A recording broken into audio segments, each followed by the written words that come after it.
I've been going out with a woman for a few years now who, when I met her, she was just like a fairy. She was sprightly. She was running around. She was all kind of energy.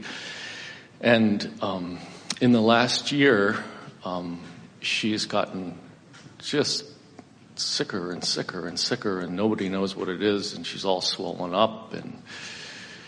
And during this time, she had a really difficult time with her job, and she wanted to talk about it, and I did as much as I could, and then I couldn't.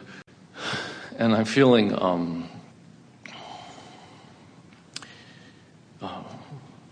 I feel really badly about it. I try to, give her back rubs and head rubs and fuss over her because I care deeply about her, and at the same time, I'm scared. I'm scared for her. It's a fine line between giving comfort to someone and focusing and therefore adding power to something unwanted, isn't it? Yes. Do you believe that you create her reality? No. But it's not easy not to be an observer of it, is it? It's not. And honestly, part of me just wants to run away and go like, oh my God, because for the longest time it was like, as she talked, we used to be able to talk, and it was a lot of fun to talk about Abraham and all kinds of things. And then this stuff came in more and more and more, and I felt like more and more like not knowing what to do. And at first my response was, I'll do healing things with her. And that seemed to help a little bit, but it seems like she's gotten worse and worse. And I listen to you guys 12 hours a day, I mean, really, I got the earphones and... That may be your problem. She may need some attention.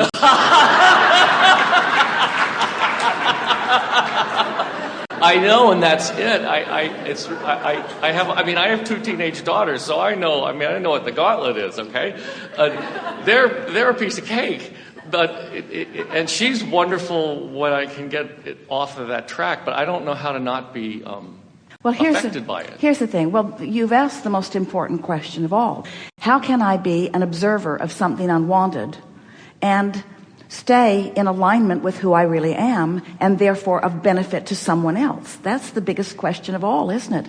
How do I explore variety when something's up close to me and unwanted? How do I focus upon someone that I care about who's experiencing something that they don't want to experience and I don't want them to experience, without my vibrational alignment with who I am taking a beating? And then you ask another question, and how can I give them the undivided attention that they seem to want and maybe even deserve? And we say, you can't have it both ways. You cannot give your attention to something unwanted and stay in vibrational alignment with what is wanted. And so whenever you're in a jam like that, your obvious, to us at least, remedy is to go as general as you can. Because the specifics that are up close to you are clearly depicting unwanted things. So you have to step back from it far enough that you can get a more general look at it. Maybe by projecting off into the future, by thinking in terms of the future getting better, things will get better. Because there's a difference between saying, as you look off into the future generally, things will get better, and looking at things specifically, things are not getting better, things are getting worse. So you have to decide what feels better to you, the stance that feels better to you. This really speaks to something that is so at the heart of why most people don't stay in their vortex more, why most people don't allow themselves vibrational alignment with all of their power. You feel a responsibility or a commitment to be there as an observer, to be there as a partner, to be there as a back rubber, to be there for someone who is not in the place that they want to be. And we want to say to you that you can't have it both ways. You cannot focus on unwanted and be a catalyst to anything that is wanted. And then you say, well, that doesn't square with all of the other things that are important to me, because I want to be a good partner and I want to be a good supporter. And we say, then you have to define for yourself What is the support? What is the partnership? What do you really have to offer anyone? And we want to say to you that what you have to offer anyone is your attention from inside your vortex or from outside your vortex. That's really what you have to offer anyone. When you're offering behavior like the back rubs or even the words or the sympathy, you can offer it from inside your vortex or from outside your vortex. You can offer it from your core grid or from something that is not your core grid.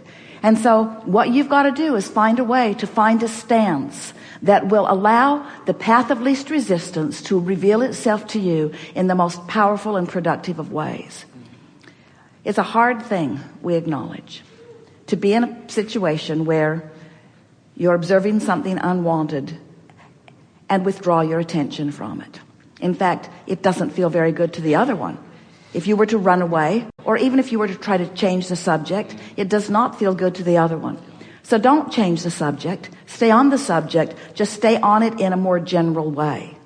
It is our promise to you that as you get more general about it, in other words, things like, this too shall pass, or I know that you're going to work your way out of this, or I'm loving all of the time that we've been spending together, or there have been plenty of people who have been where you're standing that have moved through it, and I believe that you will too.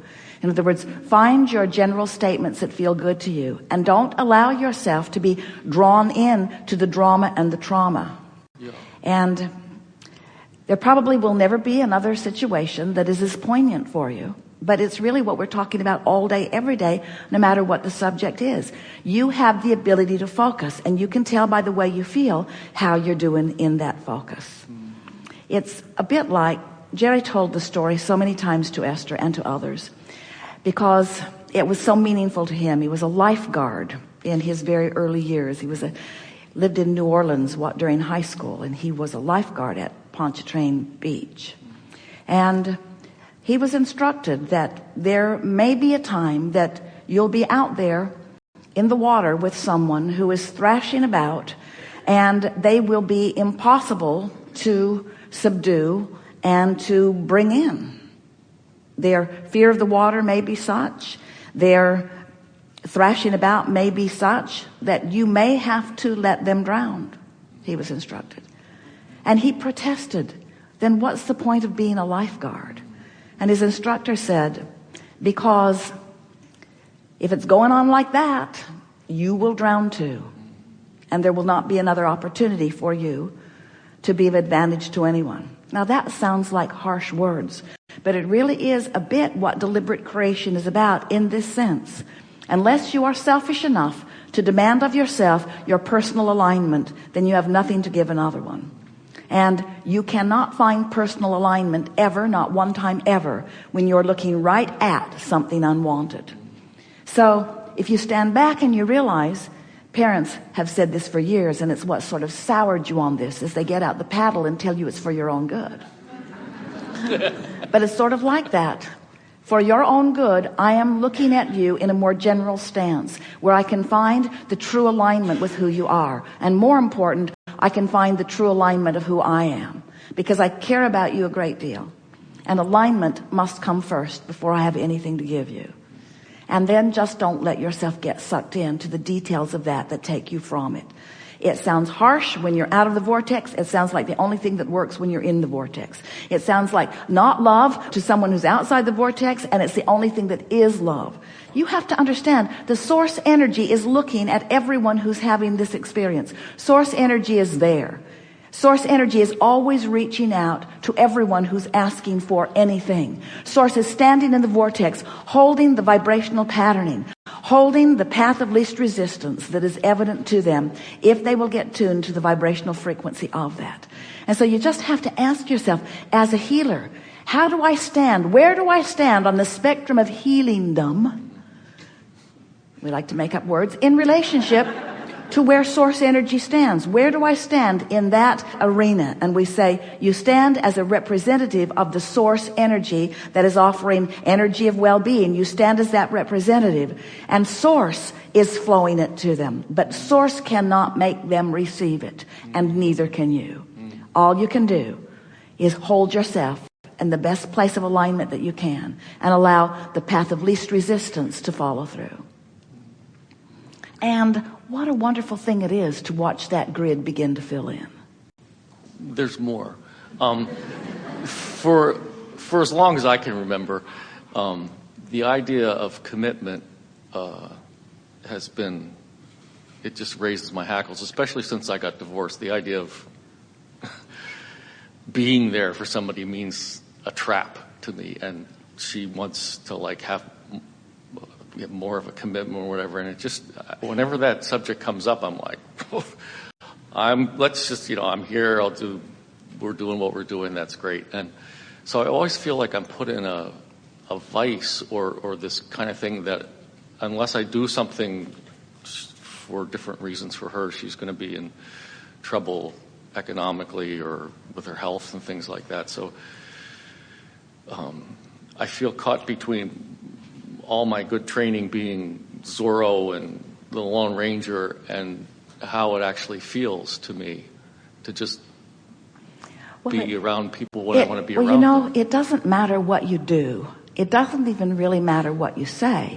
It only matters how you feel. So as long as you feel trapped and sort of like you want to run away, then that's the vibrational frequency that you're offering, and it doesn't matter what you say and what you do. That's the grid that is then going to begin to fill, or already is filling in. So the thing that we really want to convey to you, and it's more difficult for you to hear it when you've got this really pressing situation that is surrounding you, but if you can hear it, then you're going to discover a really wonderful resolution relatively easily. And that is, the thing that you want to do is bring yourself into alignment in a disassociated way, even with the catalyst that's making you reach for it. That's such an interesting thing, because the catalyst that is making you want the alignment is also the catalyst that seems to be keeping you from it. And if you can show yourself that you can discover alignment, then you don't feel like you need to run away. In other words, what's happening to you is you're observing unwanted things, and it makes you want to move away from those unwanted things. And we're not saying that you shouldn't move away from unwanted things, but we are suggesting in a very powerful way, when you align with who you really are, do some grid work where you are writing the statements every day, the emotional statements of what you're reaching for. Get into that general place of knowing who you really are and what you're reaching for. It is our promise to you that the grid will fill in with ideas, circumstances, and events that will help you to accomplish whatever it is that is the path of least resistance for you. But if you try to fill your own grid in other words, so many people would understand if you wanted to say, hey, it's been good, but it's not good now, and so I'm going to go someplace where it feels better. And there's nothing wrong with seeking an arena that feels better to you. We encourage it from every standpoint. We just don't encourage you to try to move to it by filling the grid in until you've done the vibrational work. Because when you do the vibrational work, then you're not torn in your decision. Then you're not waffling all over the place. Then you're not tortured with the decision, should I or shouldn't I? When you do the grid work and you find alignment with who you really are, and you line up with the fullness of who you are, and you allow that power to flow up from the core of that which you are, the ideas that flow to you will be ideas of confidence and clarity, and you will never look back. You won't second guess your decision. You won't wonder if you did wrong. You won't wonder if you did right. You'll know that this was the path of least resistance, that this was the path that was leading you to all that you've been wanting. You've put all kinds of things into your vortex, you see. And the path of least resistance is whatever vibrational stance you can accomplish that gets you in the most satisfying, most comfortable, most timely manner to those things that you are asking for. And so many of you have somehow convinced yourself that you are supposed to live your life in sort of deprivation of what matters to you and in service of what matters to someone else. And then you get all resentful and all bound up in it and all feeling not free. And so you stay because it's the right action. You feel your grid in from the wrong vibrational stance. You don't have a very good time. The people around you aren't having a very good time. And then you croak, finally, into pure positive energy. We know you heard that. It's going to take a little doing to practice it, but we promise you it will be fun if you will allow it to be. And most of all, we would encourage you not to spend any time trying to justify the decision that you've made. But more important, don't make a decision until you're so lined up that clarity is yours. And when clarity is yours, then the decision will feel right because it is right.